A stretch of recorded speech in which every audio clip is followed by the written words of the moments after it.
What's up, everybody? My name is Brian Brindley. This is the Games We Play podcast. I am your host. And before we get started today, I would really like to thank you guys because I put out on my Twitter kind of advertising this podcast coming back, and I asked for you guys' support, and the response was incredible. I went from, I think, like 3 views on it to 67 views, and I gained a bunch of subscribers. Not a bunch, but that's a lot for me. I'm at, I think, 11 now, which is incredible. I mean, I had 0, and after putting it out there and asking for you guys' help, you guys really helped me out. I really appreciate that, and it makes me want to keep doing this content.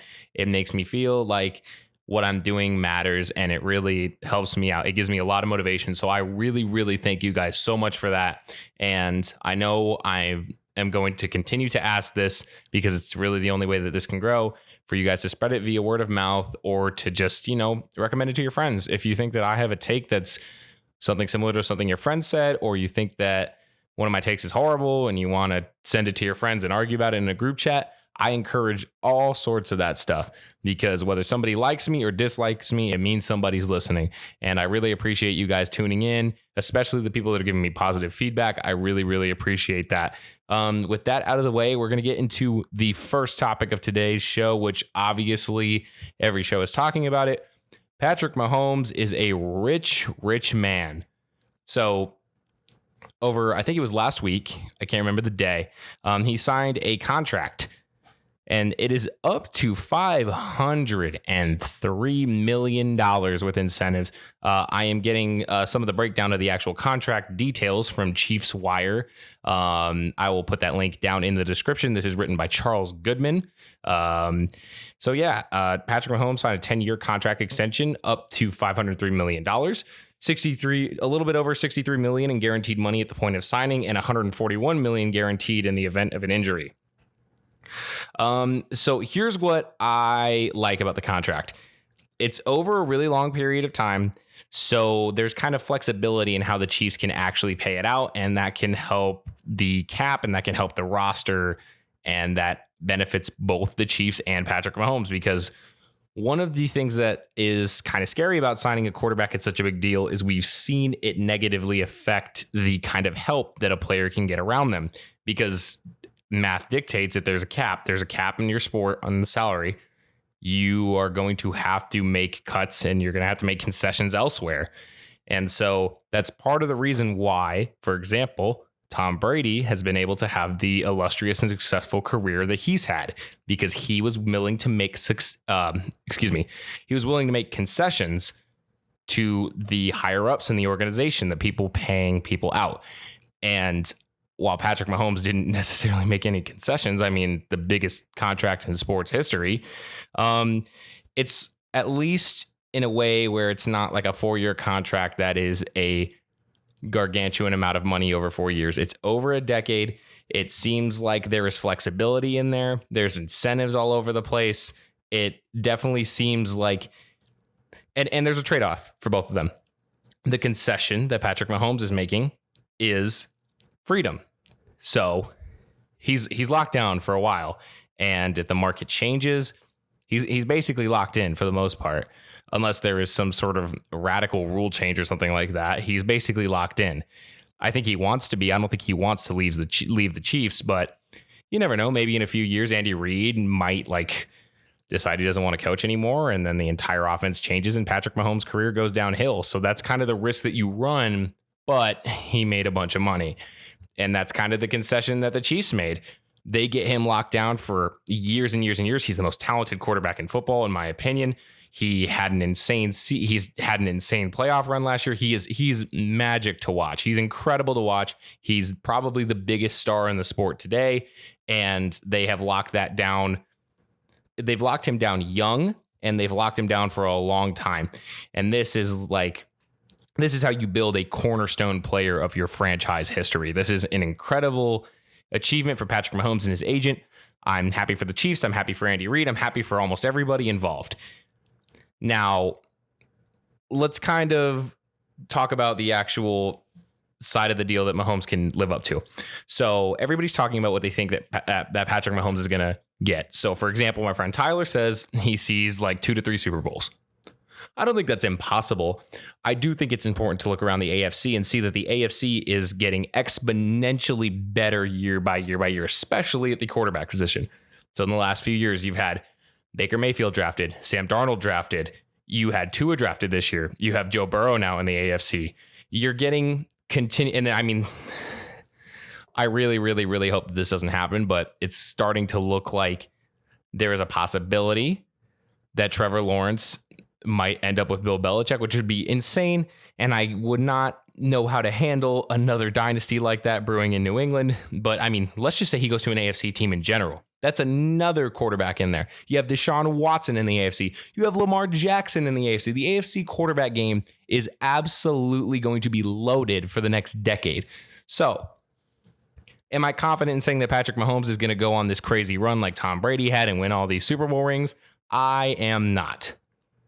I think that everybody in football, for the most part, is getting smarter as the years go on. You're seeing it throughout the sport. You're seeing it even that. Think about how long almost all the other teams in the AFC East were completely inept when it came to, besides the Patriots. Jets were inept, and they still kind of are. The Bills were inept, but they're starting to get better. And why can't I think of the other team? Bills, Jets, Patriots.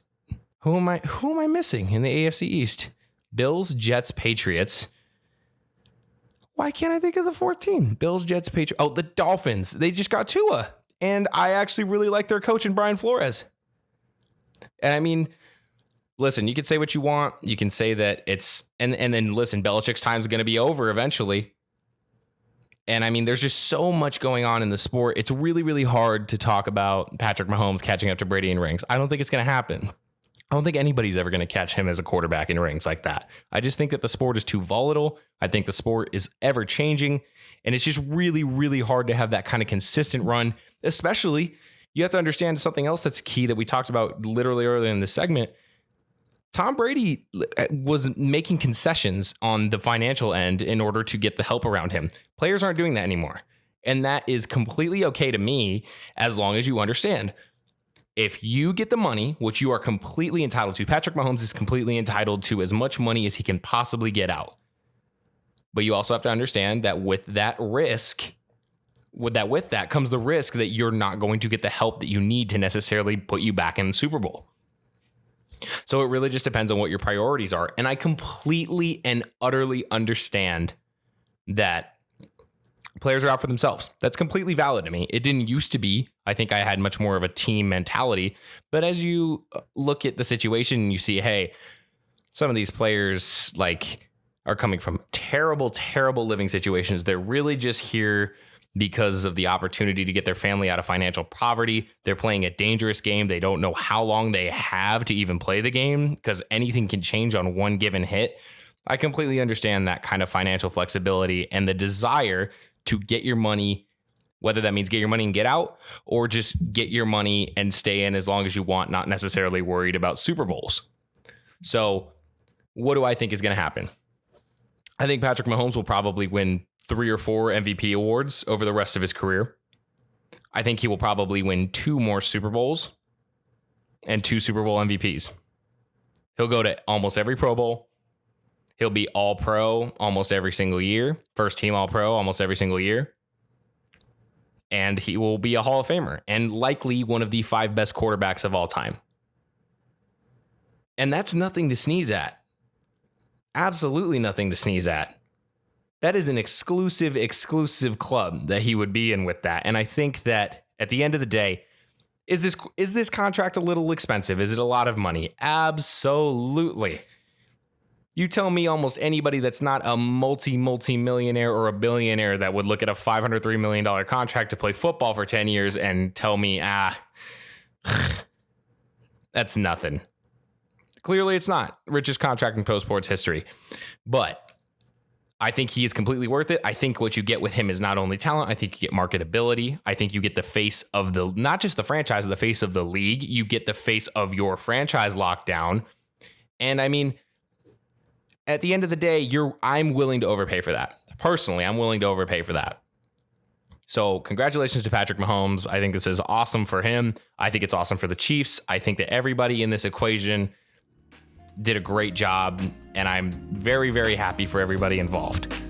When I come back, I'm going to take a short break really quick, but when I come back, we're going to stay on this topic a little bit, and we're going to talk about how the deal that Mahomes just got, how is that going to affect future contracts going forward for specific players like Dak and Deshaun, and also just the quarterback market and the sports market in the future.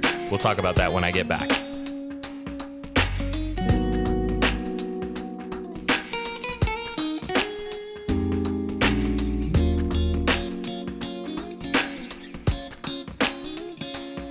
Okay, and we are back, and let's just dive into it.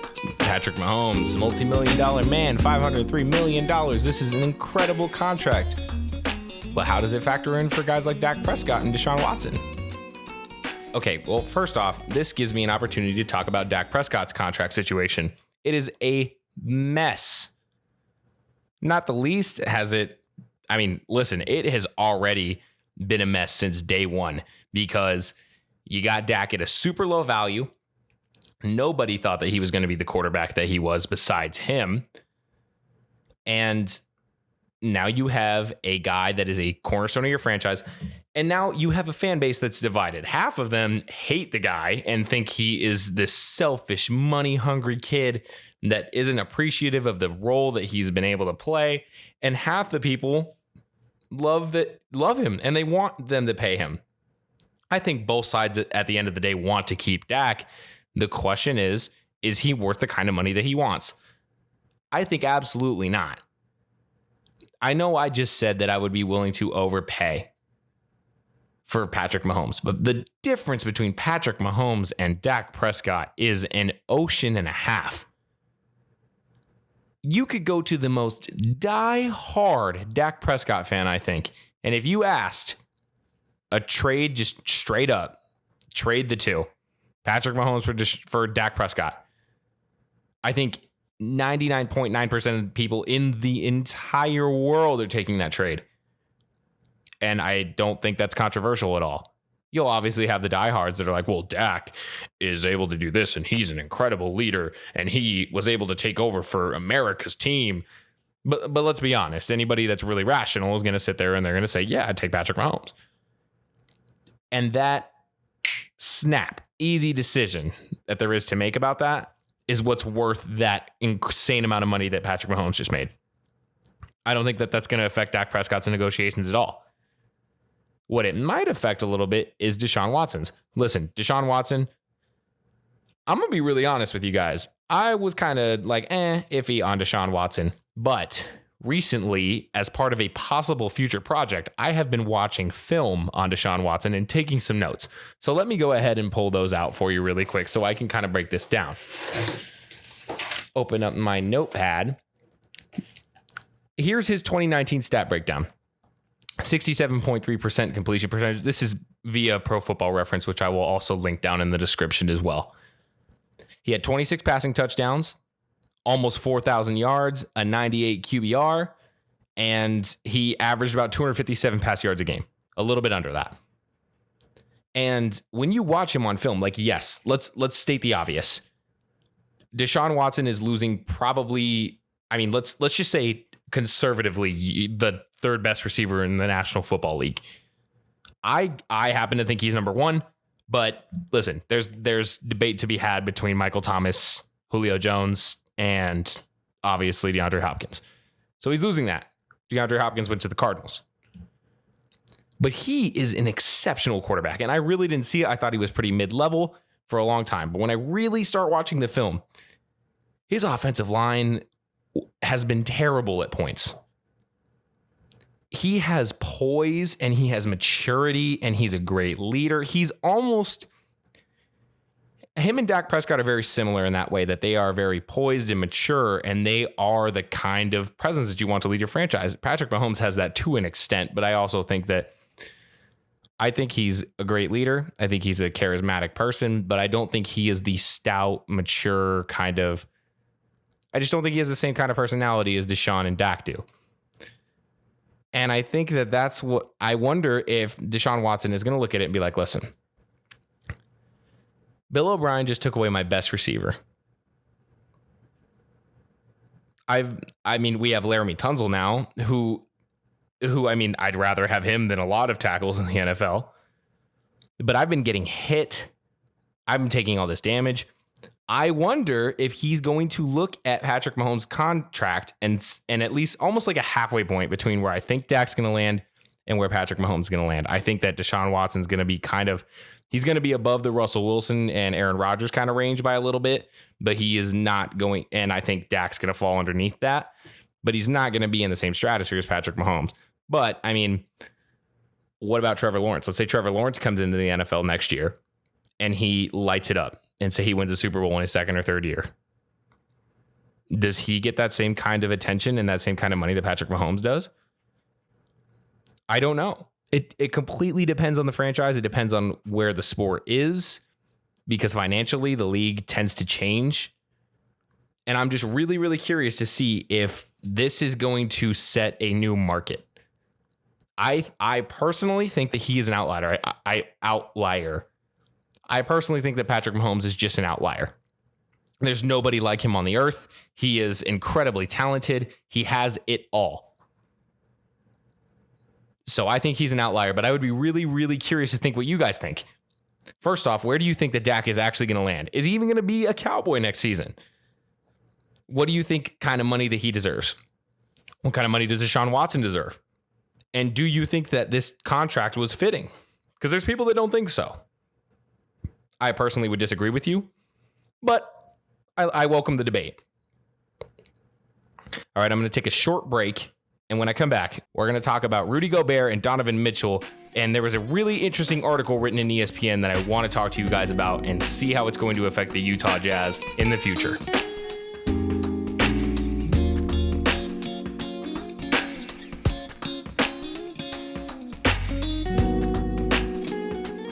Okay, and we're back. So to end this episode of the podcast, I want to talk about a really interesting storyline developing in the NBA that honestly, I don't see a lot of people necessarily talking about on like the big debate shows and stuff like that. And I don't really hear a lot of conversation about it within my, personal sort of group chats and friendships talking about this as the NBA is about to restart. So as we all remember, Rudy Gobert test positive for the coronavirus right as the NBA goes into complete shutdown. And he received a ton of criticism because he was playing around with the microphones and, he's basically like, you get sick, you get a headache and, it's just a cold, basically. It's like the cold. So then he gets test positive for it. And then the other star player on the team, Donovan Mitchell, test positive for it and most likely got it from him. Not a good look. Gobert tries to get into contact with Donovan Mitchell to apologize. Donovan Mitchell is apparently not there for him. He doesn't really respond to his texts or messages.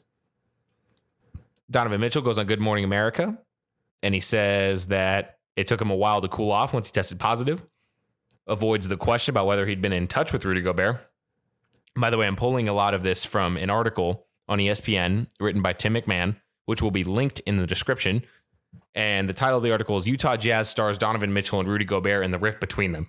So the article talks a lot about the kind of underlying beef between two star players in basketball. Rudy Gobert is a good player, and so is Donovan Mitchell. And listen, we've seen this story play out before where two egos on the same basketball team can't exactly coexist. We've seen it.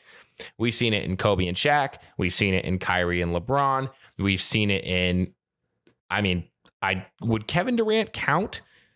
Yeah, KD and Russell would count. We've seen it over and over again, especially in basketball where it is a star-driven sport and it's a really alpha dog sport. Like football, there's alpha dogs, right? But there's so many positions to play and it's such an integral team game that it doesn't develop necessarily as much. Normally, the egos that you see clash in that sense in football are between coach and player. And so, but in basketball, it's very, very often, and it can be coach and player as well, but it's very much more often player versus player on the same team. And if there is any sort of underlying, clashing between that kind of goes unnoticed regularly, an incident like this is incredibly interesting because think about it this way. Donovan Mitchell wasn't the one that was joking around about COVID-19 publicly. He wasn't the one that was acting reckless in media conferences, and he ends up getting it. Think about how you would feel, or maybe some of you can even relate to this. You're being careful. You're wearing a mask. You are social distancing. You're doing everything right. And somebody that you know, a friend or a coworker, we'll use the coworker example. A coworker is being reckless. They're not washing their hands. They're not wearing a mask. They don't even think that this is really a big deal. They get sick, and then they get you sick. That puts you at risk. That puts your family and your friends at risk through no direct action of your own. And I'm sure that Donovan Mitchell, even if there seems like there's been some sort of reconciliation between the two, I guarantee you he views Gobert in a completely different sense now. Because once you kind of break that, there's really no going back. Especially when it's supposed to be somebody that you are like working so closely with, because those are your 2-star athletes on the Utah Jazz. Those are your two dudes. And you need them to work together in this game because you are facing incredible competition. You're already in a heightened emotional state because of everything going on. Almost everybody is worried. Everybody has concerns. This is a weird situation. You're going to the Orlando bubble, and you need everything that you could possibly get. You need all the focus and attention that you can get. And even if even if there's been a reconciliation, there is no way. I refuse to believe that there is not an underlying resentment from Donovan Mitchell toward Rudy Gobert.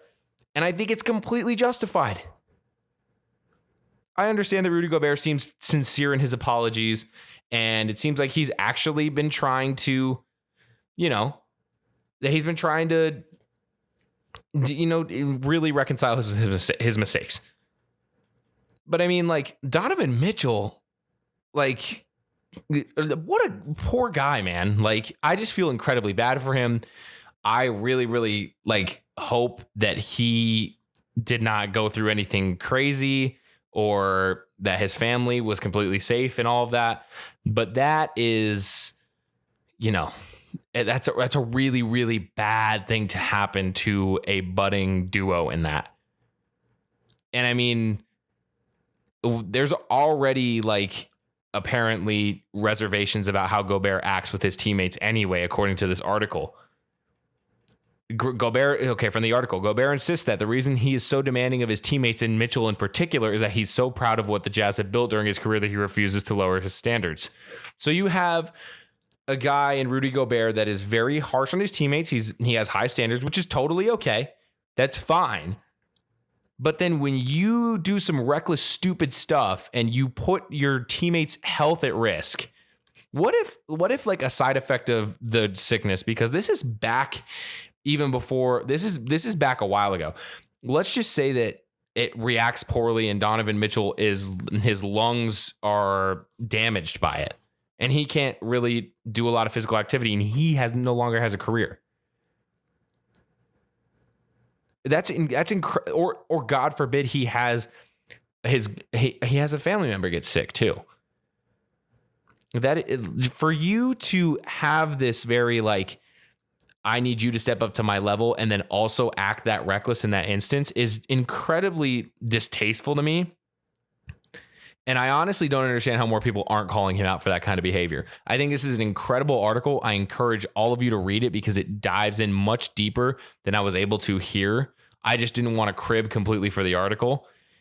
And I really think that this is a fantastic piece of writing, and I encourage you guys to check it out. But that being said, that's going to be it for this episode of the Games We Play podcast. I will be back later this week. My goal is to make another podcast by Sunday. It's Thursday today.